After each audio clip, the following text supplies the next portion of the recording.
Donc, bonjour à tous. Tout d'abord, je remercie le groupe Nadal à sa tête, Dr. Aloussi, de m'avoir convié à cette excellente réunion. Je tiens à féliciter les deux orateurs, professeur Moussaïef et professeur Chamil, pour leur brillante présentation et vidéo.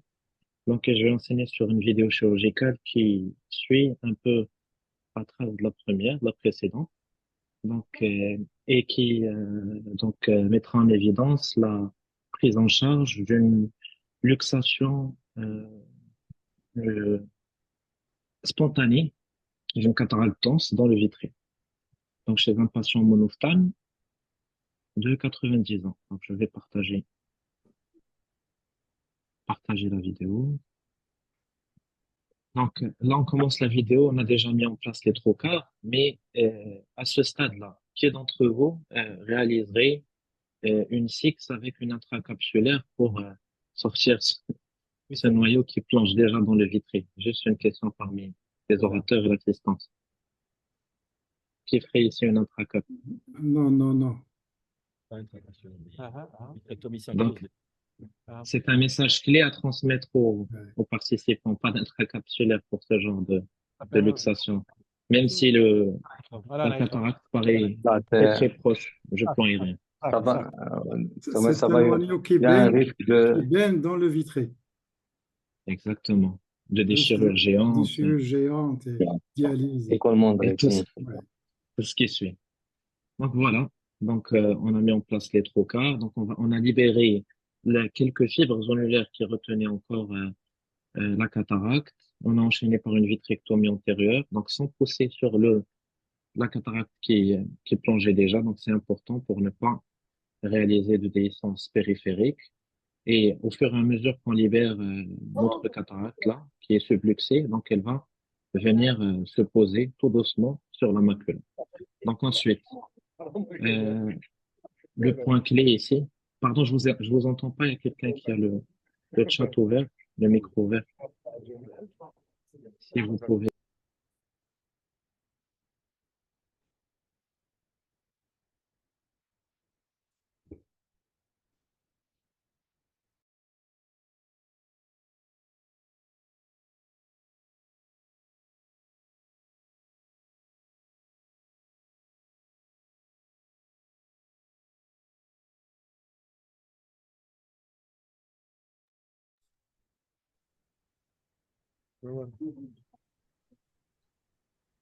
On n'entend pas. Non, le son. Docteur Mel,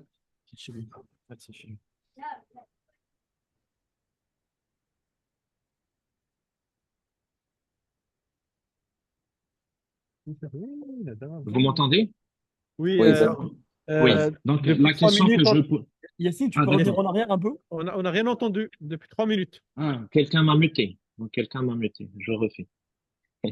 Donc, Voilà. on a libéré tout le vitré qu'il y avait autour pour ne pas engendrer de déhiscence iatrogène et surtout ne pas pousser la cataracte dans le vitré. Donc, chose importante. Donc, ensuite, il faudra réaliser le DPV complètement avant de s'attaquer au cristallin luxé. Pourquoi? Pour ne pas engendrer de déhiscence périphérique lors de l'introduction du fragmatome.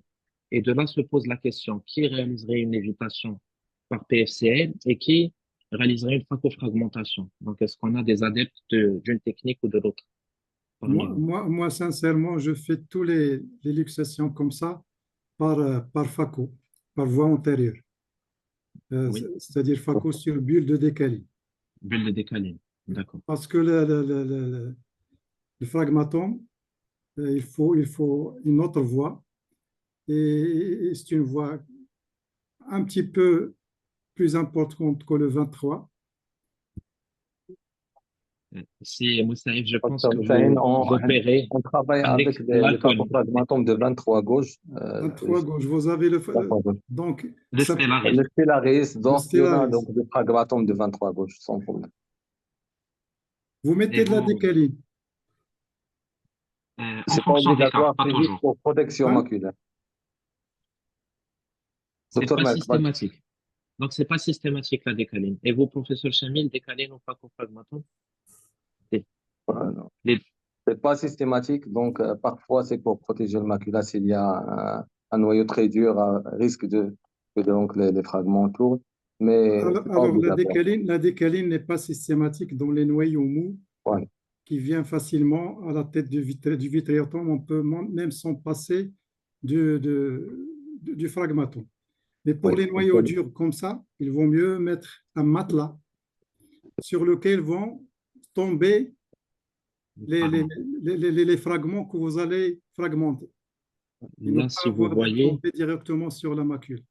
exactement. Donc, on complète par un shaving de la base du vitré. Pourquoi? ouais. Parce qu'on va La vidéo, introduire, pas mal. oui, Vidéo. oui. Donc, on va introduire notre phacophragmatome. C'est pour ça qu'on complète par un shaving de la base du vitré. Pourquoi? Parce que si on a encore du vitré périphérique, c'est moi qui mets la vidéo qu'on pose, on risque d'aspirer le vitré périphérique à cause du collapsus du globe lors de la phacofragmentation et d'induire des essences. Donc, une vitrectomie complète avec shaving du vitré s'impose lors de toute phacofragmentation. Et là, excusez-moi, on introduit notre phacophragmatome et on réalise un choc intraoculaire. Donc, c'est-à-dire qu'en aspirant au maximum par le centre de notre cataracte, donc la lumière qui est utilisée comme deuxième instrument, va venir empaler le centre du cristallin pour le diviser en deux émis cristallins, donc deux émis noyaux, comme vous pouvez le voir, voire quatre. Et donc, ça va faciliter au fur et à mesure le traitement des différents fragments. Là, on a un petit, bien sûr, comme vous l'avez dit, tout en protégeant la macula par notre bulle de BFCL. Donc, ça permet au fur et à mesure de, de fragmenter les différents noyaux de manière facile et reproductible. Donc, l'important, c'est quoi? C'est qu'il faudra arroser au fur et à mesure la sclérotomie tout au long de la phacofragmentation parce que c'est des ultrasons, ça chauffe et ça peut donner des brûlures sclérales. On n'a pas de sleeve comme dans la phaco. Donc, la brûlure sclérale il faudra faire attention à la brûlure sclérale. Il faudra aussi augmenter la pression d'infusion parce que le fragmatome a une bouche qui est une ouverture beaucoup plus grande que le vitréotome et donc il peut parfois aspirer plus que la ligne d'infusion ne va irriguer en donnant des collapsus tout au long de la chirurgie. Donc après avoir traité, excusez, tous les fragments, donc on va enlever notre bulle de décaline. Donc ensuite on inspecte la périphérie pour s'assurer qu'il n'y a pas de déhiscence iatrogène, qu'il n'y a pas de vitrée résiduelle. Et on va enchaîner par une implantation sclérale. Donc ici on a diverses techniques qui peuvent être proposées. Donc on a l'implant clippé à l'iris notamment, l'artisan. On a différentes techniques d'implantation sclérale.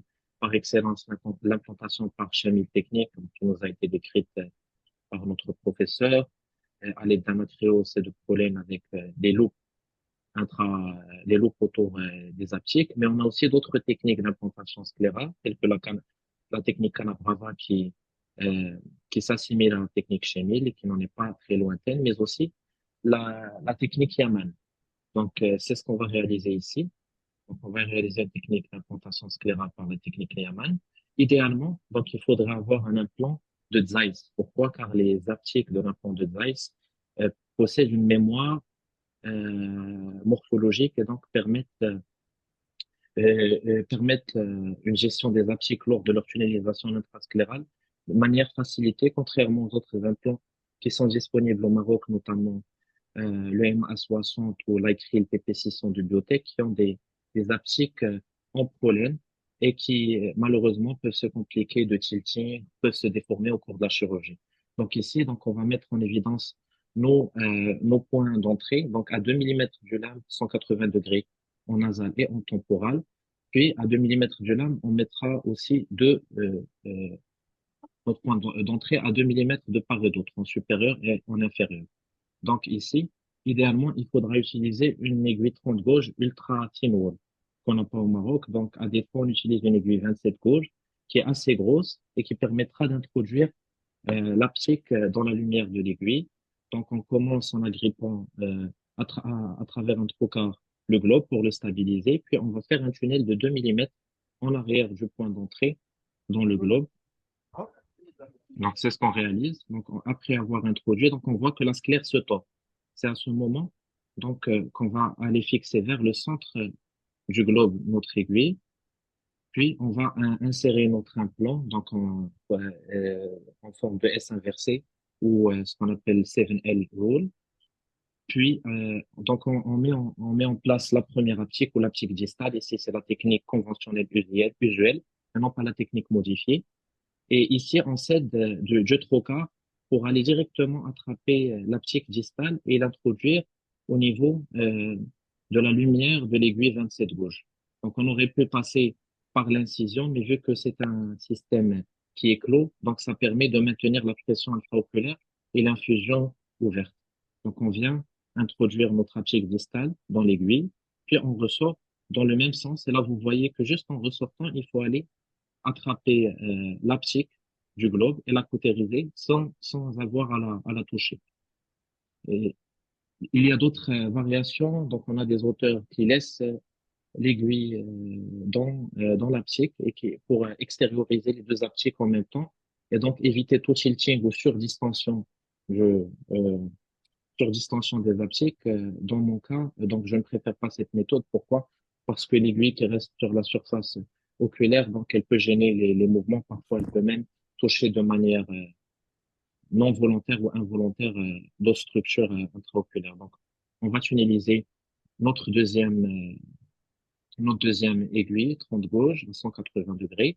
Et là, c'est le moment clé et le moment le plus difficile de la chirurgie. Pourquoi?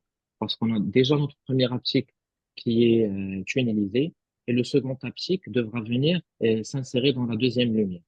Et malheureusement, à cause de la mémoire de forme du pollen, donc on va avoir tout l'implant qui va basculer dans la cavité vitréenne, d'où la nécessité d'une vitrectomie complète pour la technique Yaman. Donc, c'est pas une technique pour les implantations sclérales sans vitrectomie complète avec shaving de la base du vitré.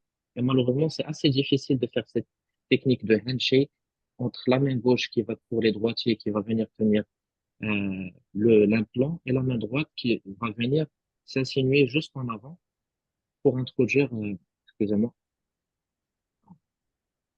on y revient, pour introduire l'aptique. Donc, on va y arriver tant bien que mal, et on va ensuite ressortir l'aptique du côté controlatéral, le cautériser à nouveau par low temperature cautery, ou un cautère à basse température sans toucher, avant de venir, le plus important, c'est d'insérer les aptiques, d'insérer, pardon, le bouton cautérisé à l'intérieur de la splène. C'est obligatoire.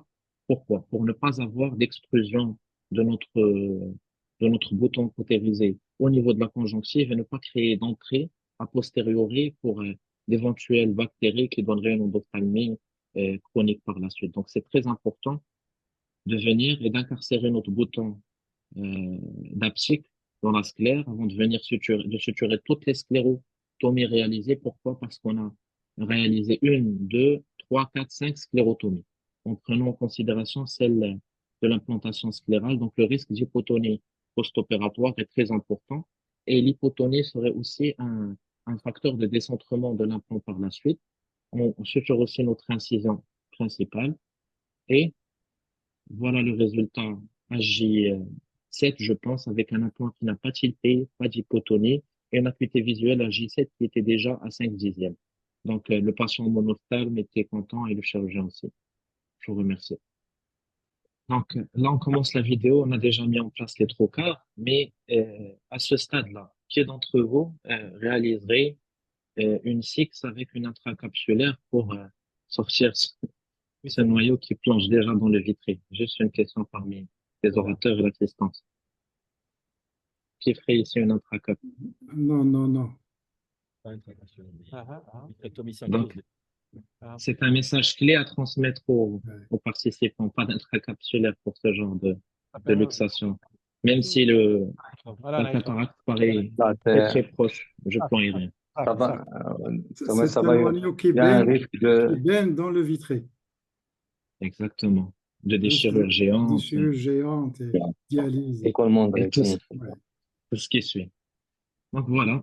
Donc on a mis en place les trocars. Donc on a libéré quelques fibres zonulaires qui retenaient encore la cataracte. On a enchaîné par une vitrectomie antérieure, donc sans pousser sur la cataracte qui plongeait déjà. Donc c'est important pour ne pas réaliser de déhiscence périphérique. Et au fur et à mesure qu'on libère notre cataracte là, qui est subluxée, donc elle va venir se poser tout doucement sur la macula. Donc ensuite, euh, le point clé ici, pardon, je vous entends pas, il y a quelqu'un qui a le chat ouvert, le micro ouvert, si vous pouvez.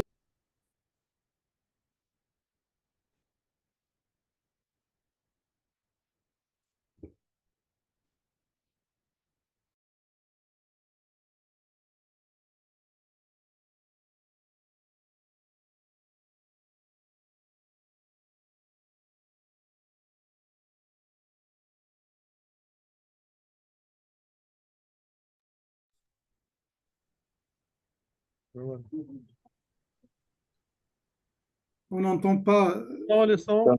Docteur Mel,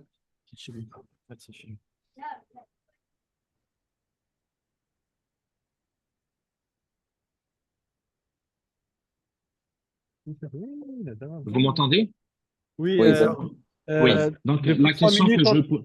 Yacine, tu Ah, peux revenir d'accord. en arrière un peu? on n'a rien entendu depuis 3 minutes. Ah, quelqu'un m'a muté. Donc quelqu'un m'a muté. Je refais. Donc Voilà. on a libéré tout le vitré qu'il y avait autour pour ne pas engendrer de déhiscence iatrogène et surtout ne pas pousser la cataracte dans le vitré. Donc chose importante. Donc ensuite, il faudra réaliser le DPV complètement avant de s'attaquer au cristallin luxé. Pourquoi? Pour ne pas engendrer de déhiscence périphérique lors de l'introduction du fragmatome. Et de là se pose la question, qui réaliserait une lévitation par PFCL et qui réaliserait une facofragmentation? Donc, est-ce qu'on a des adeptes d'une technique ou de l'autre parmi nous? Moi, sincèrement, je fais tous les luxations comme ça par FACO, par voie antérieure. Oui, C'est-à-dire FACO sur bulle de décalé. bulle de décalé. D'accord. Parce que le fragmatome, il faut une autre voie. Et c'est une voie un petit peu plus importante que le 23. Si, Moussaïf, je pense Docteur que Hussein, vous opérez on travaille avec avec des l'alcool, phagomatomes de 23 gauche. 23 gauche, vous avez donc le Stellaris. Le Stellaris, le donc il y en a Stellaris. donc des phagomatomes de 23 gauche sans problème. Vous Et mettez de la vous, décaline. en C'est pas fonction des cas, obligatoire, pas c'est juste toujours. pour protection Hein? maculaire. C'est Docteur pas Mel, systématique. Donc, c'est pas systématique la décaline. Et vous, professeur Chamil, décaline ou facofragmatome? C'est non. les C'est pas systématique, donc parfois c'est pour protéger le macula s'il y a un noyau très dur à risque que donc les fragments tournent, mais c'est pas Alors, obligatoire. la décaline n'est pas systématique dans les noyaux mous Ouais. qui vient facilement à la tête du vitréatome. On peut même s'en passer du fragmatome. Mais pour Oui. les noyaux durs comme ça, il vaut mieux mettre un matelas sur lequel vont tomber fragments. les fragments que vous allez fragmenter et ne Là, pas si vous avoir de voyez, tomber directement sur la macule. exactement. Donc, on complète par un shaving de la base du vitré. Pourquoi? Parce qu'on va La vidéo, introduire. pas mal. Oui, Vidéo. oui. Donc, on va introduire notre facofragmatome. C'est pour ça qu'on complète par un shaving de la base du vitré. Pourquoi? Parce que si on a encore du vitré périphérique, c'est moi qui mets la vidéo qu'on pose, on risque d'aspirer le vitré périphérique à cause du collapsus du globe lors de la facofragmentation et d'induire des essences. Donc, une vitrectomie complète avec shaving du vitré s'impose lors de toute facofragmentation. Et là, excusez-moi, on introduit notre facofragmatome et on réalise un choc intraoculaire. Donc, c'est-à-dire qu'en aspirant au maximum par le centre de notre cataracte, donc la lumière qui est utilisée comme deuxième instrument, va venir empaler le centre du cristallin pour le diviser en deux émis cristallins, donc deux émis noyaux, comme vous pouvez le voir, voire quatre. Et donc, ça va faciliter au fur et à mesure le traitement des différents fragments. Là, on a un petit, bien sûr, comme vous l'avez dit, tout en protégeant la macula par notre bulle de BCL, donc ça permet au fur et à mesure de, de fragmenter les différents noyaux de manière facile et reproductible. Donc, l'important, c'est quoi? C'est qu'il faudra arroser au fur et à mesure la sclérotomie tout au long de la facofragmentation parce que c'est des ultrasons, ça chauffe et ça peut donner des brûlures sclérales. On n'a pas de sleeve comme dans la faco. Donc, la brûlure sclérale il faudra faire faire attention à la brûlure sclérale.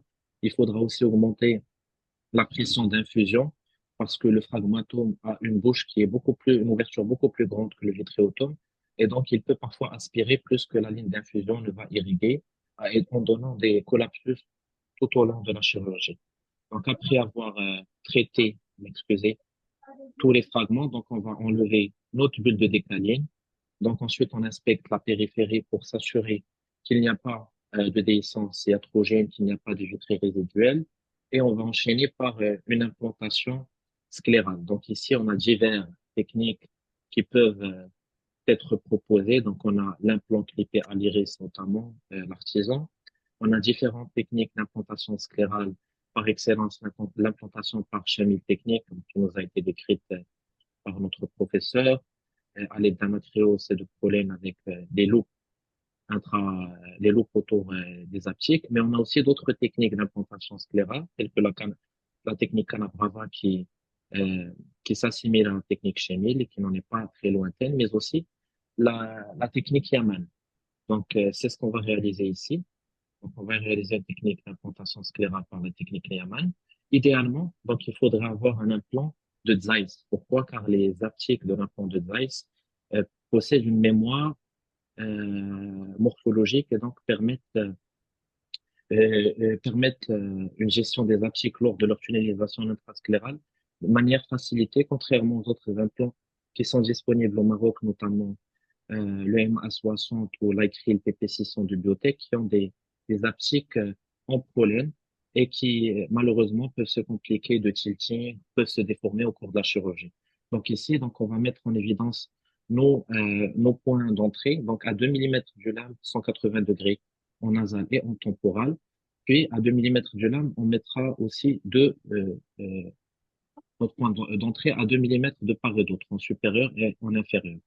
Donc ici, idéalement, il faudra utiliser une aiguille 30 gauge ultra thin wall qu'on n'a pas au Maroc. Donc à défaut, on utilise une aiguille 27 gauge qui est assez grosse et qui permettra d'introduire l'aptique dans la lumière de l'aiguille. Donc on commence en agrippant à travers un trocar le globe pour le stabiliser, puis on va faire un tunnel de 2 millimètres en arrière du point d'entrée dans le globe. Donc, c'est ce qu'on réalise. Donc, après avoir introduit, donc on voit que la sclère se tord. C'est à ce moment, donc, qu'on va aller fixer vers le centre du globe notre aiguille. Puis, on va insérer notre implant, donc en forme de S inversé ou ce qu'on appelle 7L rule. Puis, donc, on met en place la première aptique ou l'aptique distale. Ici, c'est la technique conventionnelle usuelle, et non pas la technique modifiée. Et ici, on s'aide du trocar pour aller directement attraper l'aptique distale et l'introduire au niveau de la lumière de l'aiguille 27 gauge. Donc, on aurait pu passer par l'incision, mais vu que c'est un système qui est clos, donc ça permet de maintenir la pression intraoculaire et l'infusion ouverte.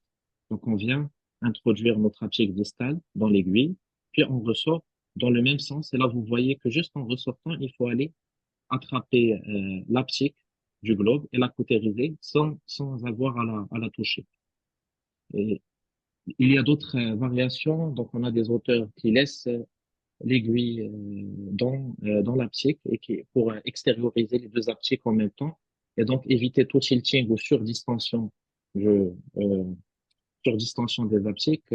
Dans mon cas, donc je ne préfère pas cette méthode. Pourquoi? Parce que l'aiguille qui reste sur la surface oculaire, donc elle peut gêner les mouvements. Parfois, elle peut même toucher de manière non volontaire ou involontaire d'autres structures intraoculaires. Donc, on va tunneliser notre deuxième, euh, notre deuxième aiguille, 30 gauge, à 180 degrés. Et là, c'est le moment clé et le moment le plus difficile de la chirurgie. Pourquoi? Parce qu'on a déjà notre première aptique qui est tunnelisée et le second aptique devra venir s'insérer dans la deuxième lumière. Et malheureusement, à cause de la mémoire de forme du pollen, donc on va avoir tout l'implant qui va basculer dans la cavité vitréenne, d'où la nécessité d'une vitrectomie complète pour la technique Yaman. Donc, c'est pas une technique pour les implantations sclérales sans vitrectomie complète avec shaving de la base du vitré. Et malheureusement, c'est assez difficile de faire cette technique de handshake entre la main gauche qui va pour les droitiers, qui va venir tenir l'implant, et la main droite qui va venir s'insinuer juste en avant pour introduire, excusez-moi, on y revient, pour introduire l'apsique. Donc, on va y arriver tant bien que mal et on va ensuite ressortir l'apsique du côté controlatéral, le cautérisé à nouveau par low temperature cautery, ou un cauter à basse température sans toucher, avant de venir, le plus important, c'est d'insérer les apsiques, d'insérer, pardon, le bouton cautérisé à l'intérieur de la sclère. C'est obligatoire.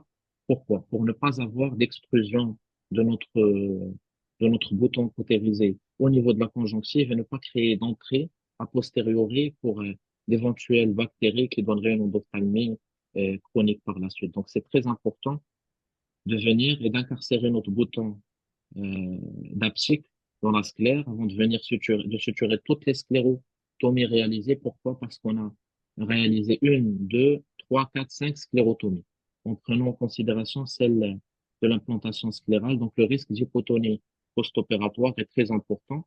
Et l'hypotonie serait aussi un facteur de décentrement de l'implant par la suite. On suture aussi notre incision principale et voilà le résultat AJ7, je pense, avec un implant qui n'a pas tilté, pas d'hypotonie et une acuité visuelle AJ7 qui était déjà à 5 dixièmes. Donc, le patient monophtalme était content et le chirurgien aussi. Je vous remercie. Bravo, docteur Malk, pour cette chirurgie. Bravo Yassine. Allah عليك. Barakallahu Bravo, Yassine. fik. Merci. Bravo, bravo. J'ai une question, Yassine. Oui, c'est vrai. Alors, quand tu fais le chop dans la cavité vitréenne, en quelque sorte, Oui, est-ce que tu n'as pas l'impression, quand tu rapproches les deux instruments, à certains moments, surtout quand tu travailles bien sûr avec la lumière, tu vois plus rien. Parce que quand tu rapproches la lumière, tu vas l'écraser, après tu vois plus rien. Et des fois, tu as l'impression que la lumière se tord un peu. Il n'est pas assez, c'est pas comme le micromanipulateur ou le chopper. Donc, surtout pour la cataracte dure.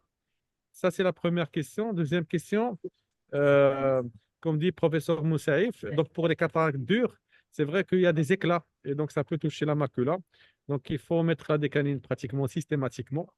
Le problème, bon, donc, à l'échange, quand tu fais l'échange, il y a passage de l'air dans la chambre antérieure, un peu. Donc, comment tu fais? Donc, donc on va commencer par répondre à tu la laisses de première l'air à la question. fin, tu laisses de l'air, tu laisses du sérum, après, tu fais un échange, tu fais pas d'échange.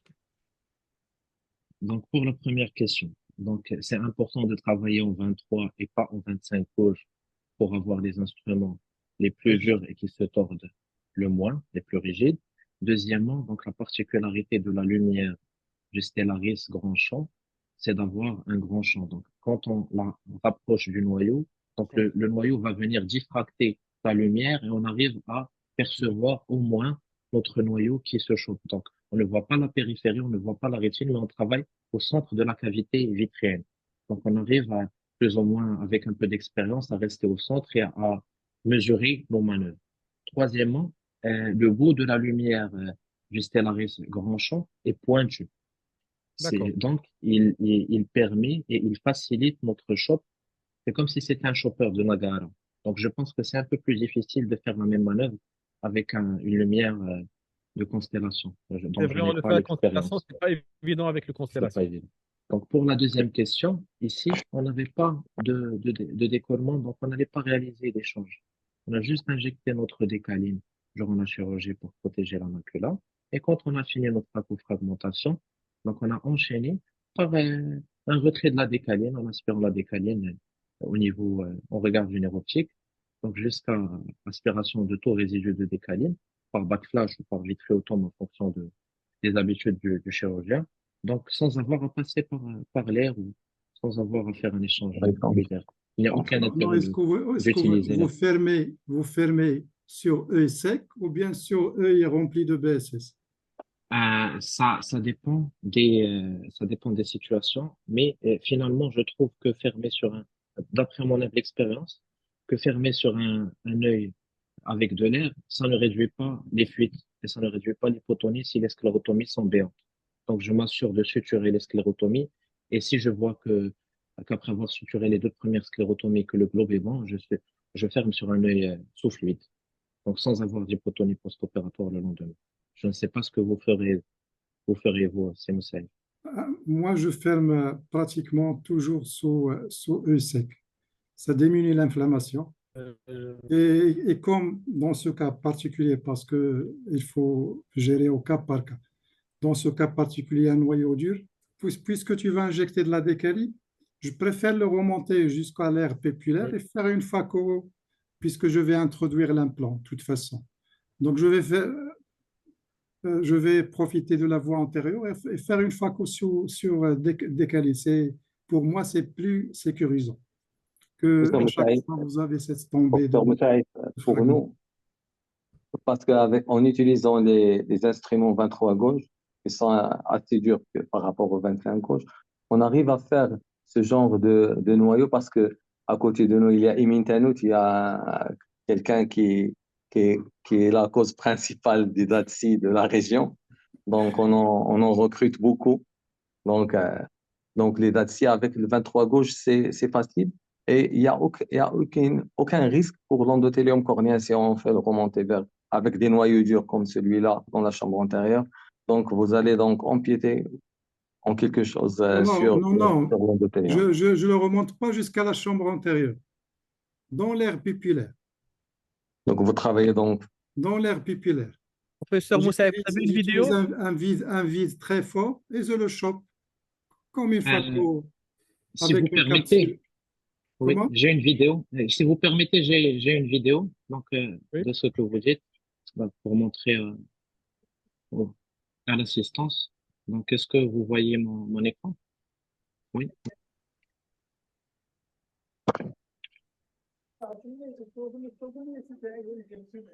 Vous arrivez à voir? Oui. Oui. Donc là, c'était une chute péropératoire, je pense. Et donc, je vais faire vite.